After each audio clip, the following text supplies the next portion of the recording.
In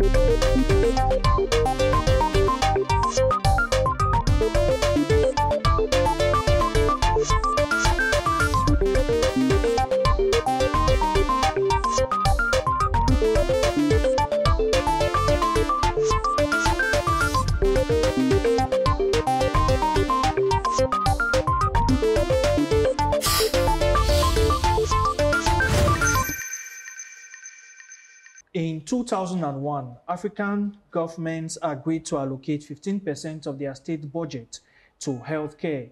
But every year, the lack of quality healthcare on the continent causes death.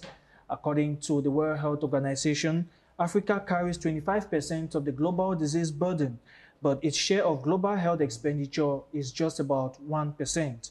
At a time when focus is on the modernization of healthcare systems and provision of universal health coverage in many countries across the continent, what strategy must African countries adopt to realize an equitable and affordable healthcare system for the needy population?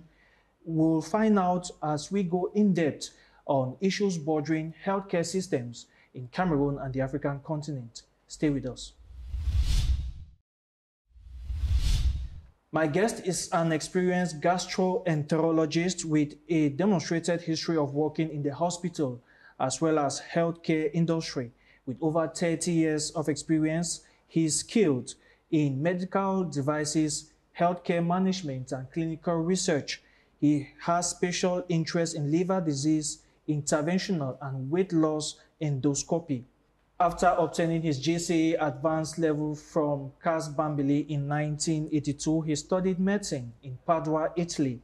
In 1994, he completed a special training in gastroenterology and digestive endoscopy. He did his postgraduate studies in the United Kingdom and became a member of the Royal College of Physicians in the year 1999 and a fellow 10 years later. In 2001, he backed an executive MBA from the University of Warwick in the United Kingdom. Appointed international advisor to the Royal College of Physicians, this experienced professor is also an honorary senior lecturer in the United Kingdom and a member of the Cameroon Doctors in the United Kingdom. Join me to welcome the founder and medical director of Premier Health Services, Professor Theodore Gacho. Professor, thank you very much for talking to us. Thank you very much, Peter, for bringing me into your program. I think it is a much desired and appreciated opportunity for me to share some of my experiences and knowledge about healthcare and healthcare in resource-poor countries. Exactly. And just to begin with that, for over 30 years, you have dedicated your passion to healthcare systems in resource-poor countries. What has been the driving motivation across the years? I think for a beginner, I went into medicine because I have a passion to make people better. I like to see people live a happy life without suffering. So over the years, this passion has been part and parcel of me in almost every aspect of what I do. And that includes the healthcare delivery. Now, when we look at healthcare delivery in resource-poor countries, first and foremost, we know healthcare is a very expensive commodity, And so in a resource-poor environment, if you can deliver the simple things to the simple person, I think you can make a lot of people happy. I will give you a simple example. Although this did not happen in a resource-poor setting, but you can imagine how that will be in a resource-poor country. Somebody comes to see the doctor because they have a little discomfort, pain in their abdomen, and you do an examination and you find they have bowel cancer. And you do a simple test, a camera test, looking into the bowel, and remove the cancer without the person staying in hospital overnight. Can you imagine the satisfaction in that person's life? The relief. Exactly. Yeah. And that is what happens in my day-to-day practice in the United Kingdom. So I find patients who come in with symptoms and they get diagnosed with bowel cancer, and you treat the bowel cancer because it's in the early stages. You can treat the bowel cancer without any major operation. Now, that process is very cost effective. And I think such cost effective treatment options will be very well suited for resource poor countries like Cameroon, so we can spend less money and get the most out of our effort. Professor, we have observed that over the years, African governments have made efforts to strengthen and improve on the health sector on the continent, but the results have not really been favorable for the local population. What exactly contributes to this failure? I think it will be very limiting to state one single thing that contributes to the health system not being as strong and efficient as we would like it to be. First and foremost, one has to understand that a health system is actually an ecosystem. So there are various things that contribute into making the health system as a whole. If we take, for example, it is not just the hospitals, but it's also the pharmacy. It's also the transportation to carry patients to hospital or carry drugs from factories to hospitals. It's also the education of the people working in the health systems. It's also the construction of the infrastructure where the healthcare is actually being delivered. So it's a whole ecosystem that needs to be functioning and function together effectively and efficiently to deliver a very good health system. So much of the money invested in health systems usually don't achieve the outcome expected because some of the other aspects in that ecosystem are equally not performing to the standards expected. All right, Prof. You mentioned earlier about a case study, and that leads me to the research I was doing before hosting this program. You're one person who believes that healthcare can be delivered in resource-poor countries without the so-called large expenditures. You mentioned earlier that healthcare is not cheap. So how possible is that?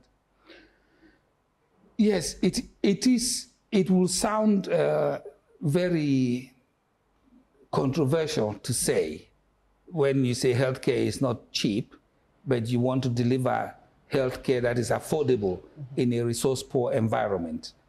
Now, let me try and explain this better. What we find in healthcare is there are what you call symptoms, and those symptoms are due to causes. So certain things will cause those symptoms. The patient comes to see the doctor with the symptoms, and it's the doctor's position to identify what is causing those symptoms.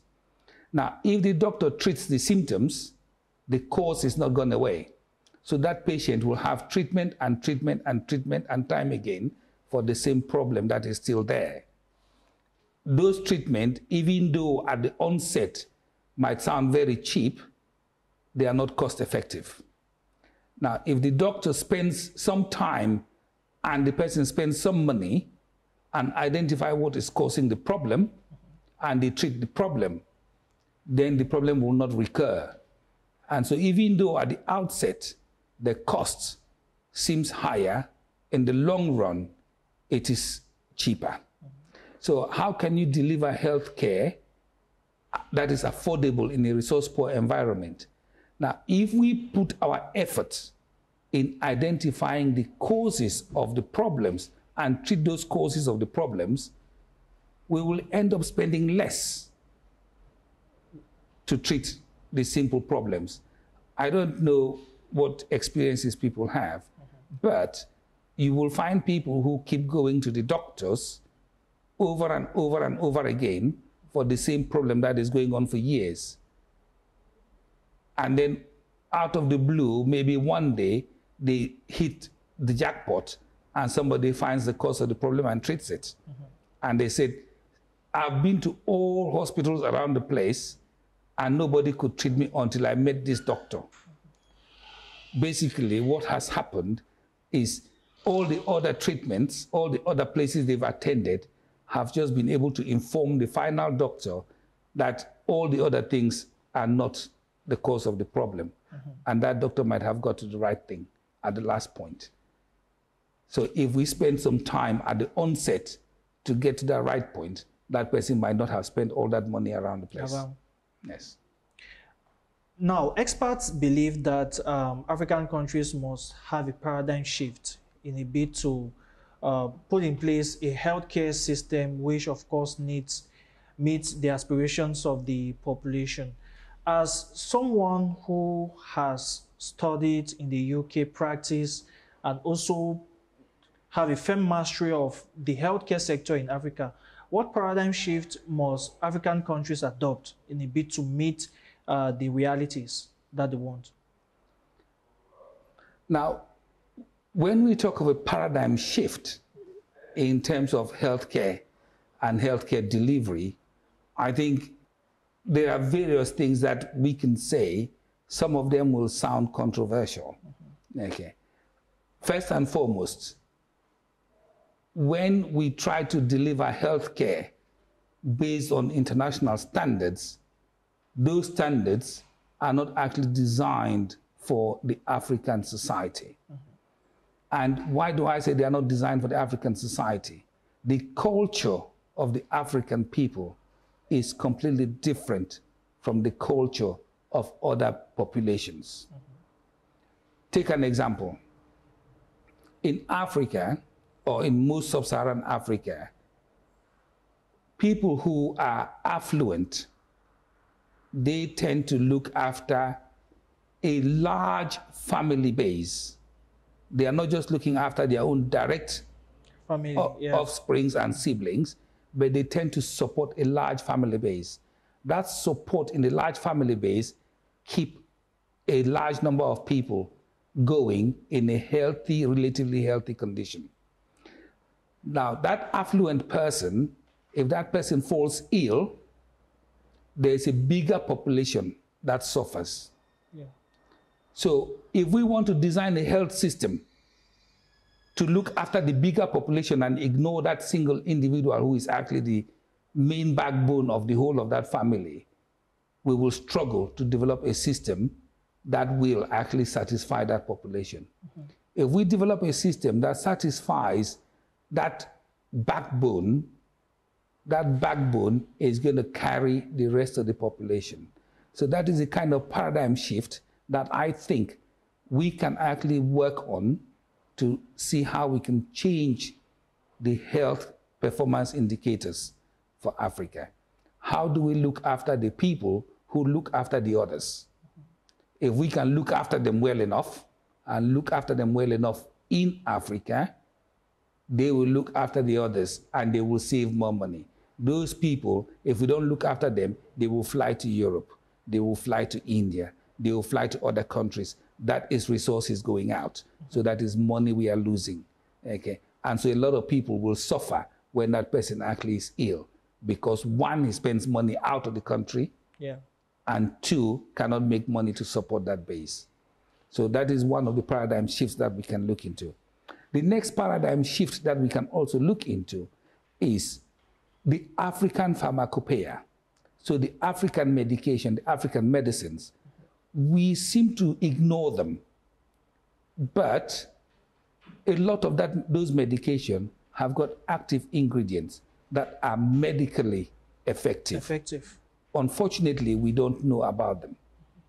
So if we spend some money on research on those African pharmacopoeia, we might find a lot of medication that will help our people, help the conditions in our society, far more than importing drugs that we get from outside. Now, take a simple example. We suffer with amoebiasis, or even malaria, which is the most common condition. Now, the mainstay of treatment of malaria is quinine. Now, the source of quinine is from the bark of the cinchona tree. That tree grows in the tropics. Okay. So it's not something that was manufactured in the laboratory. The indigents used the infusion from the bark of cinchona tree to treat fever. They did not know it was malaria. They knew it was fever. Somebody was unwell, and they will treat the person with the infusion from that, and the person gets better. Okay. Now, when the Europeans identified that, they studied the bark of the cinchona tree and found quinine. Quinine. And so that is how they developed quinine to treat malaria. Now, we have lots of other medications like that in our forests, in our environment. We need to think, can we actually invest? Can we actually make African medicine, African pharmacopoeia a priority, and not everything that comes from outside becomes priority? So that is another paradigm shift that we can actually look into. In recent times, we have realized that the Cameroon government has embarked on the modernization of its healthcare system. We have seen the Minister of Public Health visiting hospital facilities. There's been the creation of hospitals at various levels and the equipping of these same hospitals by the government. What's your appreciation of the move by the Cameroon government? I think it is a laudable effort. I think we should actually praise the government for taking that bold step. I also think we should also look at it cautiously. You know, when you embark on a project, it is not just the seed capital that you need to invest and buy the asset. You need an ongoing financing. So buying state-of-the-art equipment for most of the hospitals will also need funding for their maintenance.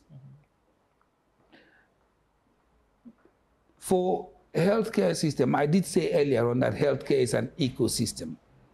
And as such, you need lots of other things to make the healthcare system works. So with the state-of-the-art equipment, we also need the engineers to keep those equipment operational.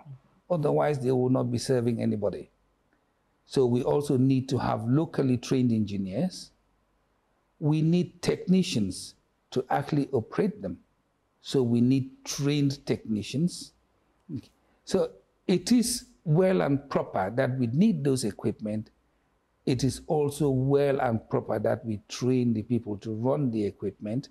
It is also well and proper that we train the people to maintain them. I cannot actually extend to the point of saying we manufacture the spare parts and things like that, but that will be the ultimate goal. But I think for now, it is a very laudable effort by the government. I think there is still the task of making sure that those equipment run as they are done, as they should be from day one, and keep them that way. And I think that will be the big problem, the big task. All right. Now, we saw in recent times the government has announced the launch of the Universal Healthcare Program. And that brings to mind the problem of health equity, which is a very thorny and complicated topic here in Africa when it comes to medical discussions. I would like to ask you, Professor, is health equity possible for a country like Cameroon? And how can it be done? If I put on my hat of somebody who speaks their mind, I would say health equity is not possible in any country in the world. It's not just Cameroon. We can attempt to achieve health equity. When I say it's not possible, what I mean is everybody within that society has equal access to the healthcare system within that society, you know, when they need it, where they need it. Now, if somebody lives in the countryside, they cannot have access to the CT scanner that is located 100 kilometers away from the village. They need to travel. That travel might not happen overnight. Because it entails cost. Because it entails a cost for that person going to that place to get that scan. We cannot carry the scanner and put a scan in every place in the world for people to have access to them. So that is why I say health equity is not possible. And I think not in the United Kingdom, where the health service is actually funded from general taxation and it's free to everybody at the point of use, not everybody gets the same service when they need it, where they need it. So some people, to get the health service that they want, they pay privately. And when it comes to that, it also tells you that the person who has money can get the health care he wants or she wants when they want it. Even in that circumstances, they cannot get it where they want it. They still have to move to the hospital. And so talking about health equity that we have international organizations talking about is an aspiration. And I think it's an ideal situation. I don't think it is achievable. We can attempt to reduce the inequities in healthcare delivery. And that is feasible. So we can reduce the inequities. We can provide a healthcare that can satisfy the population that we have. Yes, but I don't think we can have equity. Okay, Prof. Let's talk now about Premier Health Services, in which you are the managing director. After 30 years of studying and practicing and even teaching, because you are a professor, you've come back to Cameroon to set up Premier Health Service. What was that push factor? As you would have heard me say, that I think it is possible to deliver quality healthcare at an affordable price.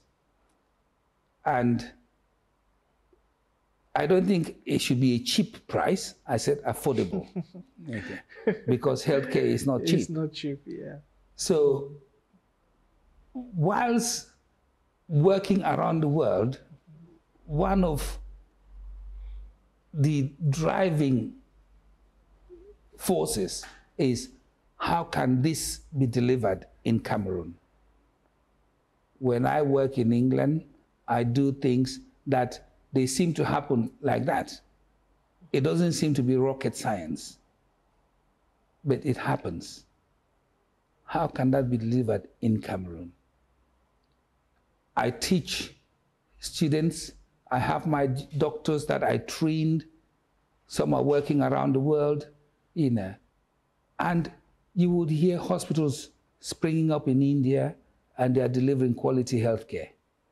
People are traveling from Europe to India and Turkey to get treatment. Because it's cheaper in those areas, and they get quality healthcare. Okay. And I'm asking myself the question, why can that not be delivered in Cameroon? Now, one of the big problems that we have in Cameroon and in many sub-Saharan African countries is that the healthcare delivery, either it's state-owned or it is owned by some religious or non-denominational NGOs or organizations. Yeah. And the ones that are owned by private individuals are usually single-handed and underfunded. And if they are structured that way, it is difficult to actually put in place solid healthcare ecosystem to actually deliver that healthcare at an affordable price. So I try to look at how can this be feasible in Cameroon. So when I came up with the idea of Premier Health Centers, okay, I thought the first and foremost is I don't want to do this single-handedly. I need partnerships because partnerships are relevant and are important. Secondly, I need to put the health infrastructure in an environment where I am hoping that I can actually deliver quality, And thirdly, it has to be a service that we should try not to burden the population on using it. So I think I will move a bit further when it comes to premier health centers. We thought about putting the health center in various places in the country. And when we identified the Douala Grand Mall, the Douala Grand Mall ticked a lot of the boxes. But the strange thing is none of those boxes was medical. So it is in an environment that is relatively clean. It provides us with an environment that is fairly secure. It provides us with an environment where we think energy, electricity, is constant. We're not going to be losing power every minute. It provides us with a constant supply of water. And as you can imagine, none of those things is actually healthcare, but they form the backbone of a quality healthcare delivery. Because you don't want to be in a healthcare environment, you're trying to do something and you have a power failure. Power failure at the wrong time could cost the life of somebody. So having a constant power supply is very relevant. And so that was one of the reasons why we chose to establish within the Grand Mall. The second reason why we chose the option of an ambulatory center, like I said, is we don't want to burden the population. Okay. Now, most of medicine is carried out on an ambulatory basis. Not everybody who goes to hospital needs to stay in overnight. Not everybody who needs healthcare needs an overnight stay or needs an operation. So if you treat somebody, like I was saying earlier on, at the early stages, you can treat that person as an outpatient before they get so serious to need hospital admission. So the idea of creating that within the mall is that we can still supply the quality to an ambulatory population and still satisfy a good need, a good number of people who require quality healthcare. Now, what we are trying to deliver in premier health centers is that healthcare where when somebody comes to us, the person can be confident that what I am having is what I will get even if I fly to Europe. The doctors who work in Europe are no smarter than the doctors who work in Cameroon. The intelligence is the same.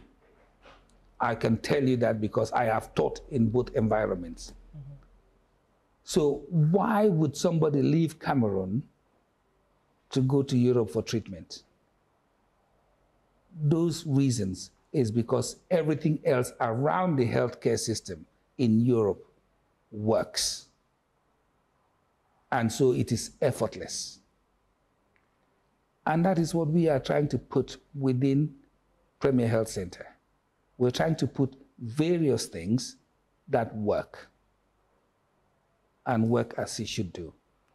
That in the event somebody comes to see us and still thinks that they need to go to Europe, they can confidently carry the information from us to Europe and say, this is what I got from Premier Health Center Douala. And the people in Europe would look at it and say, yes, we can go from here. as opposed to saying what you have done Let's start back is not from valid, fresh let's one. start from afresh.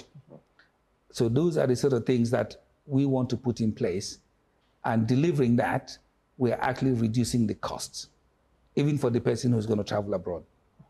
Now, for a Cameroonian in the diaspora like you who decided to come set up a structure in Cameroon, what challenges did you face?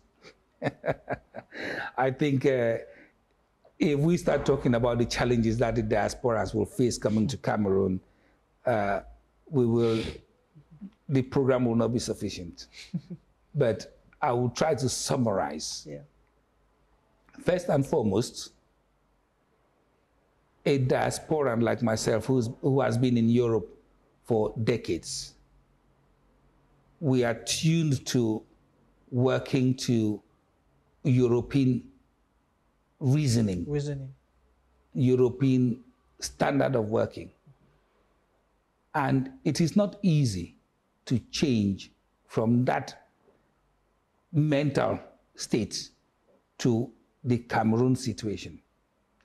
It's not because one situation is superior to the other. It's just that they are completely different. Okay. A simple example that I probably would like to elaborate is working in Cameroon. If I hire a contractor and we agree to deliver a project, in Cameroon, the contractor tells me that I need to pay. They want me to pay 80% of the cost of the project before they even start the project. Now, I live in Europe. I never pay a contractor before they do the work. Now, I'm not used to it. I can't understand how a contractor would expect payment before starting the project. And so some of those difficulties can be so serious. And you will find a lot of diasporans face a lot of difficulties. Secondly, now after you have paid your contractor, you expect the contractor to deliver because you are used to European delivery times. You know, people work. Respect for timelines and deadlines. You know, but you've paid somebody and you can't find the person. He doesn't turn up. You will actually get really frustrated. So a lot of people in diaspora, they will get frustrated because of things like that. So those are some of the difficulties that a diaspora like myself face delivering a project like this in Cameroon. There are other difficulties which some of them are administrative and bureaucratic.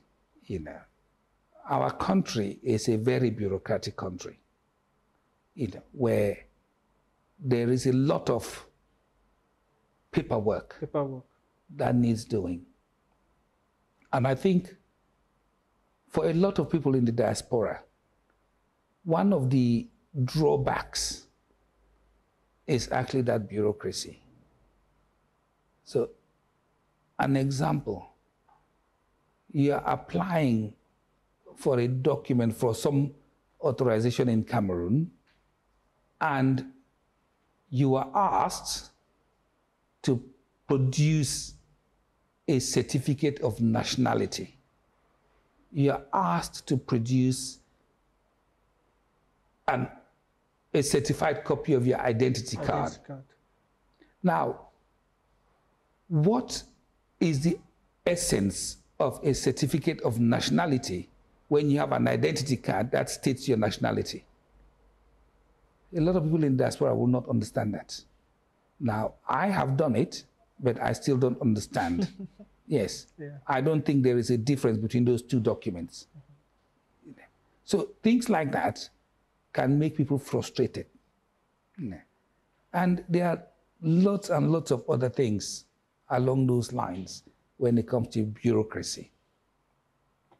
Okay, in May this year, the Parliamentary Network for the Diaspora, since we are talking about issues concerning the diaspora, the Parliamentary Network for the Diaspora was here in Douala to look at how to foster relations between diasporans who have decided to come back to their country and set up, and you were amongst the personalities which they visited and talked to.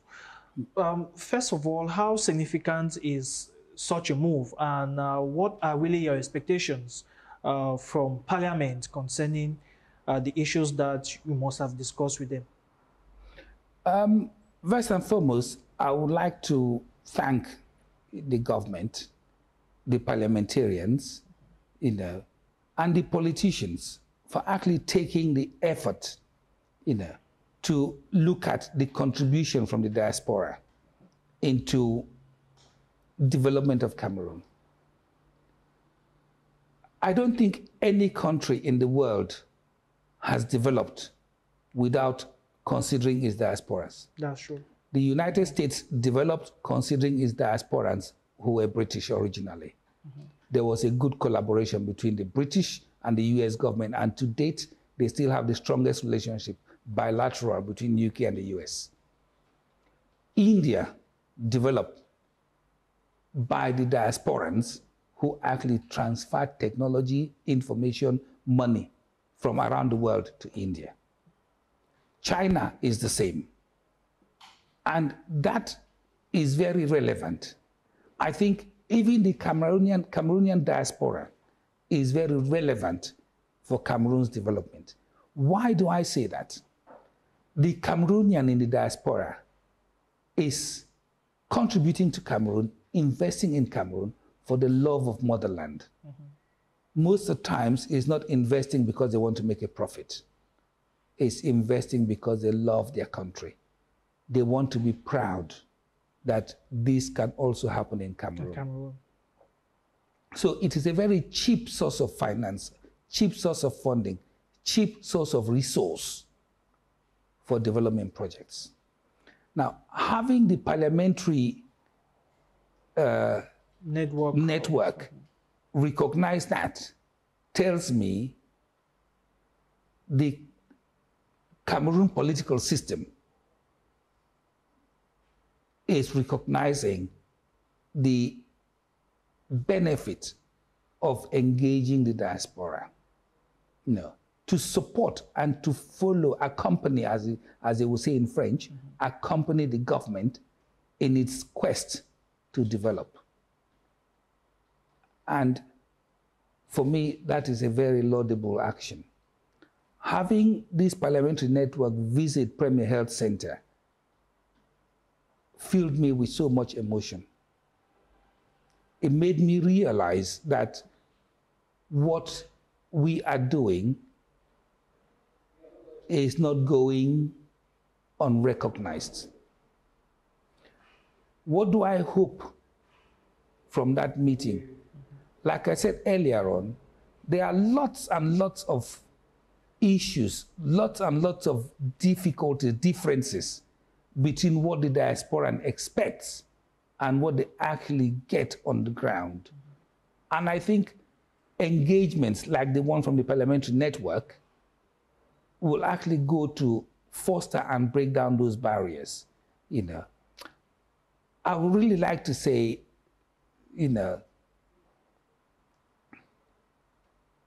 Honorable Ngancha was very, very clear in his mind the benefits of going around to see what the diaspora has to say.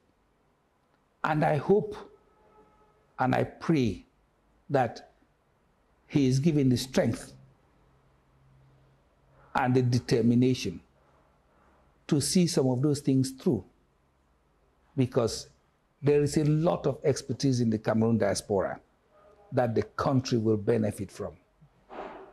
And it is really useful that we make use of those resources. Now, one of the turning problems is dual nationality. Yes. Do you really wish that this issue be looked into concretely? Now, the issue of dual nationality is a political issue. And for me, I don't think that is the sticking point. I don't think it's a sticking point. I think the sticking point is actually recognizing the diaspora. It doesn't matter whether you carry a Cameroon passport or you carry a British passport or an American passport.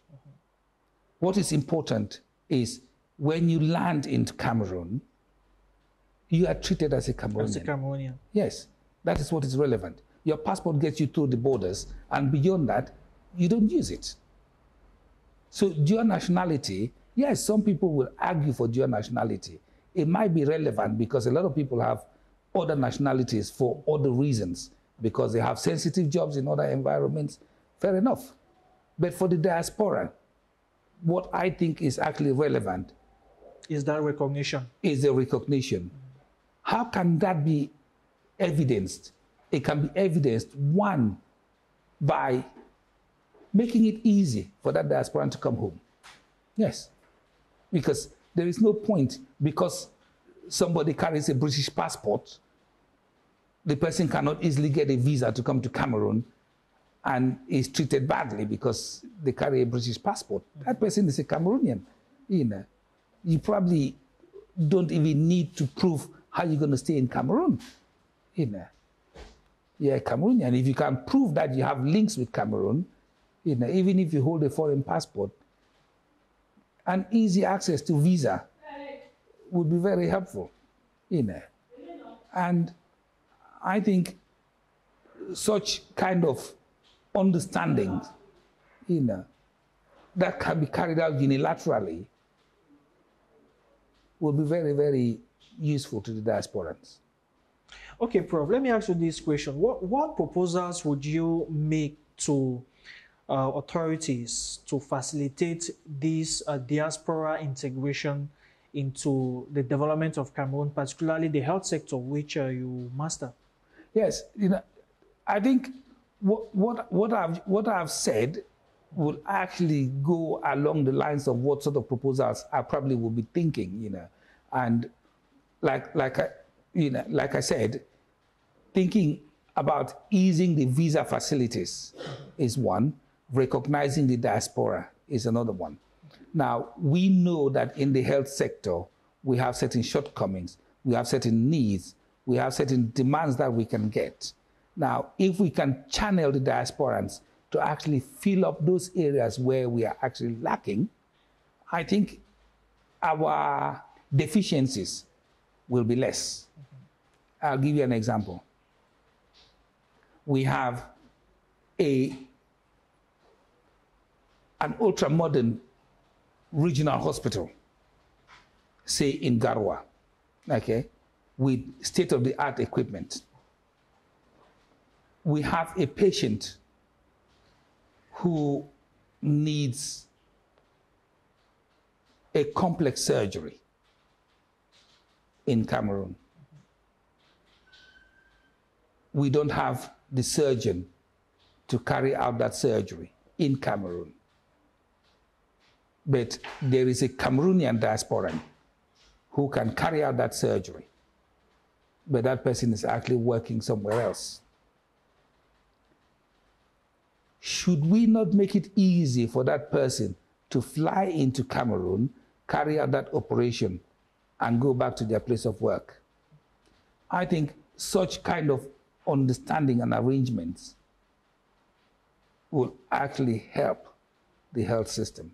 So how do we encourage people like that to feel part of such strategy?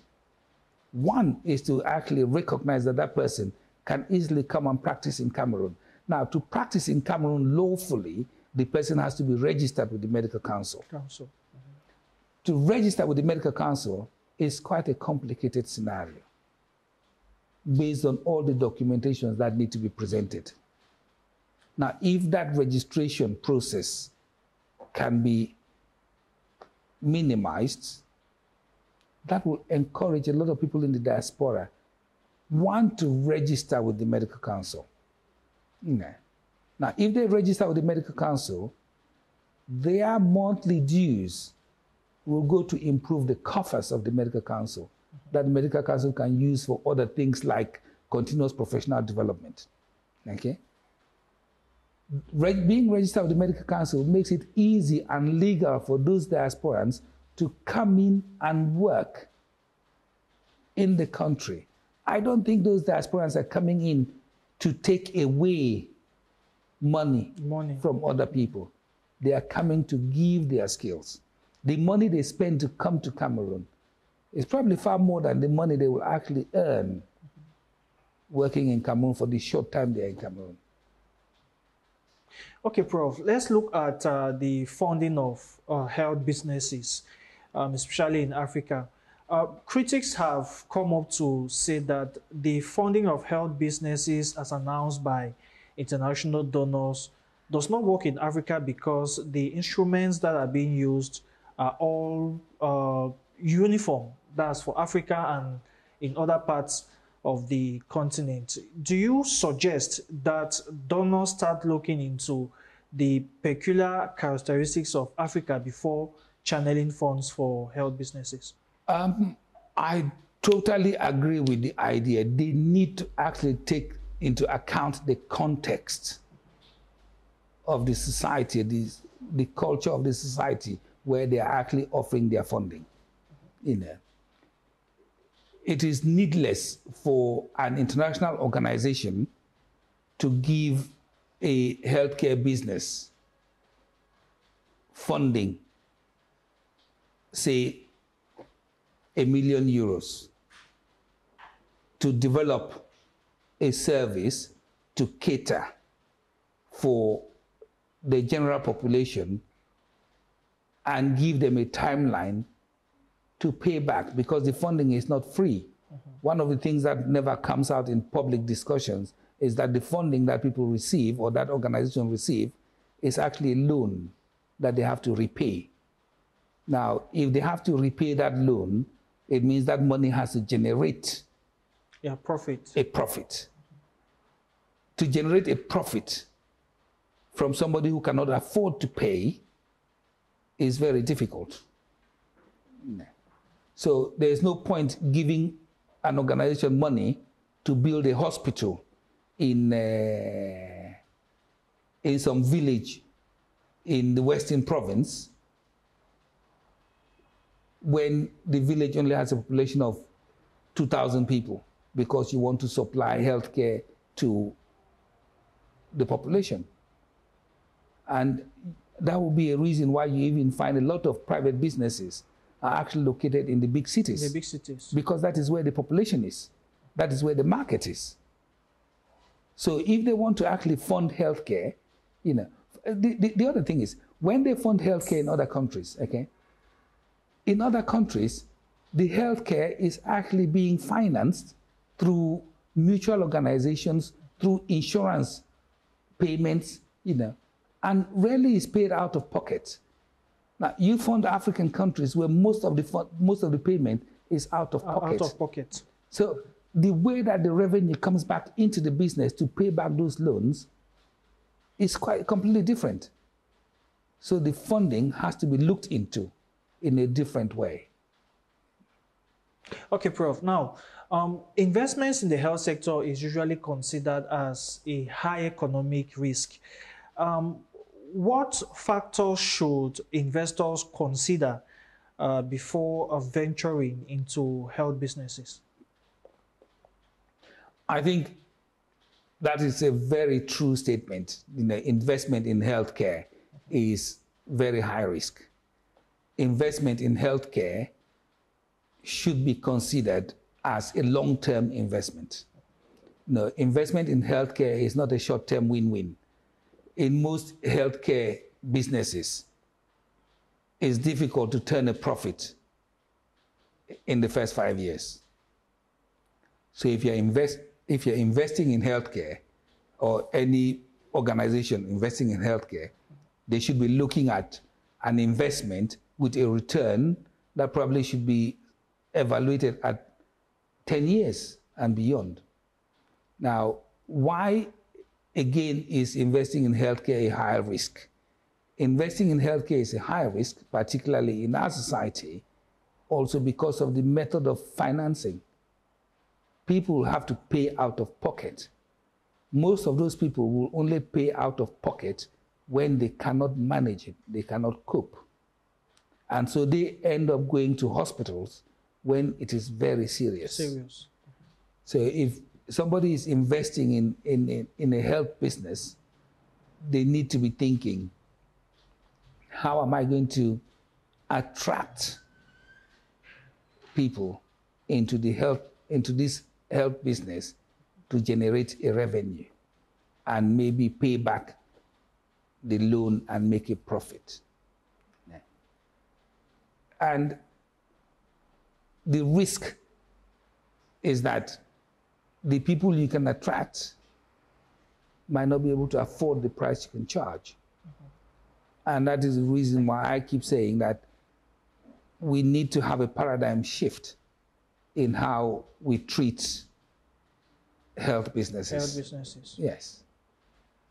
When we look at your domain, which you are specialized in, that's gastroenterology. Yes. What's the state of gastroenterology here in Africa compared to the UK where you study and you practice? Now, I would say that gastroenterology in Africa is at a basic stage. They can do bread and butter gastroenterology. When I say bread and butter, I mean simple gastroenterology. Simple.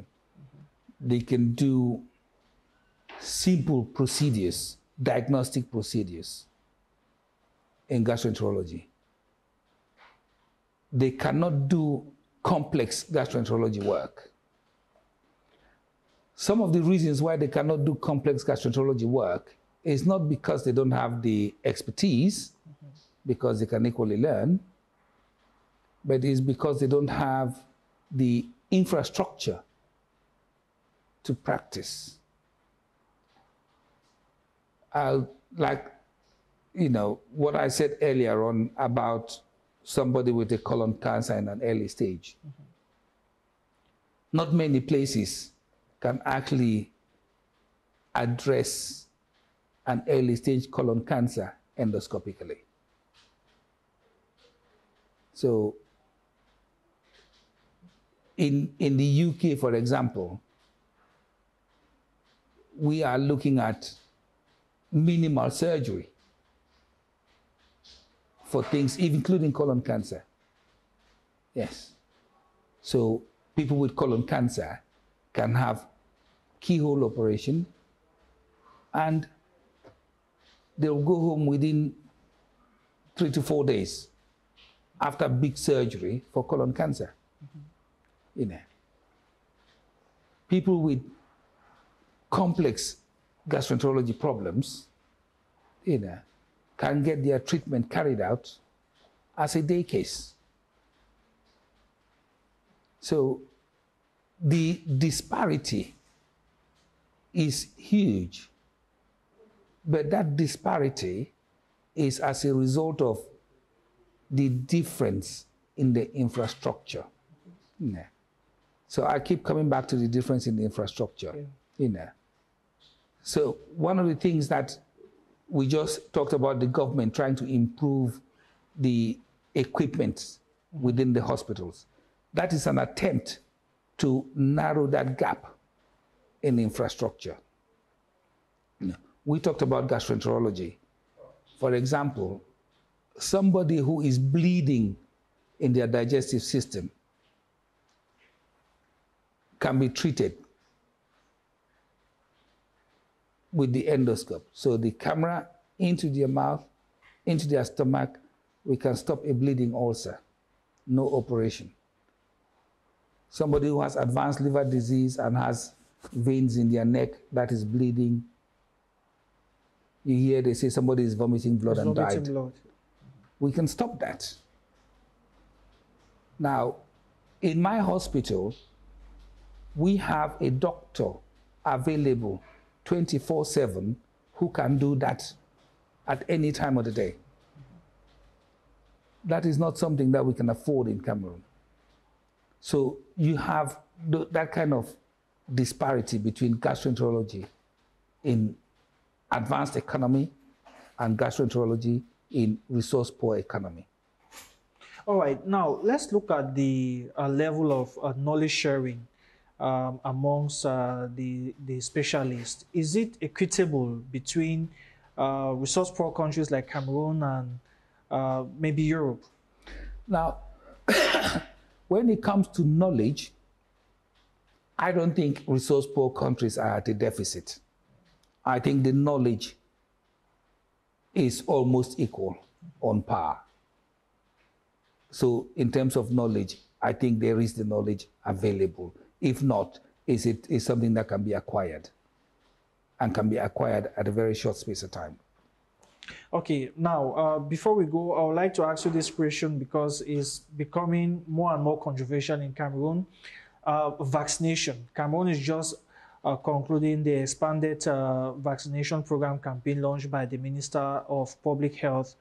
And over the last few years, we have seen that the feedback from vaccination campaigns have been negative, with so many theories saying that, well, there are some viruses in the vaccines, and many people keep their children away from those vaccines. What's your take on vaccines? Well, my take on vaccines is that they are very useful. Vaccines are some of those, is that kind of healthcare or public health that is very useful for a society. Especially in our society where other activities around is not favorable. I will take an example, okay, of hepatitis B. And why am I taking the example of hepatitis B? I take the example of hepatitis B because that is a topic in which I did my thesis on. Hepatitis B is a very dangerous virus. Okay. When I did my research on hepatitis in Cameroon, children below 12, about 60% of them had come in contact with hepatitis B. And of that 60%, at least 10% of them will carry chronic hepatitis B into adulthood. And some of them will die from liver cancer as a complication.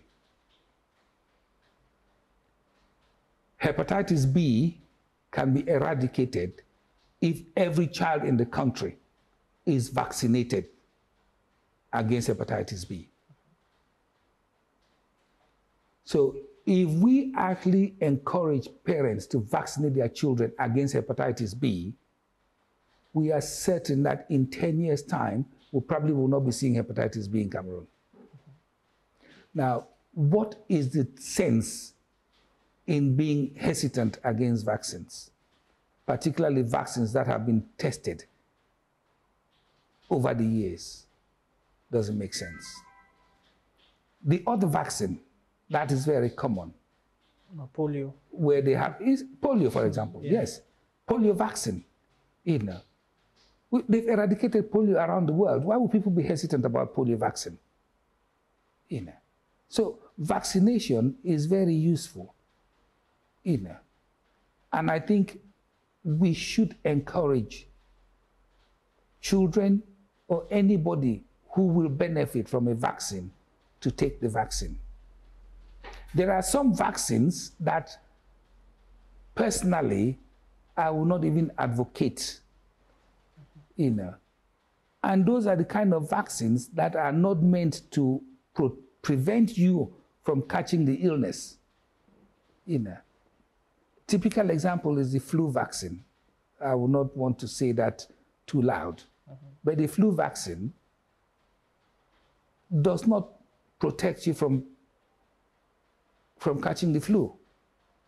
It makes a flu mild.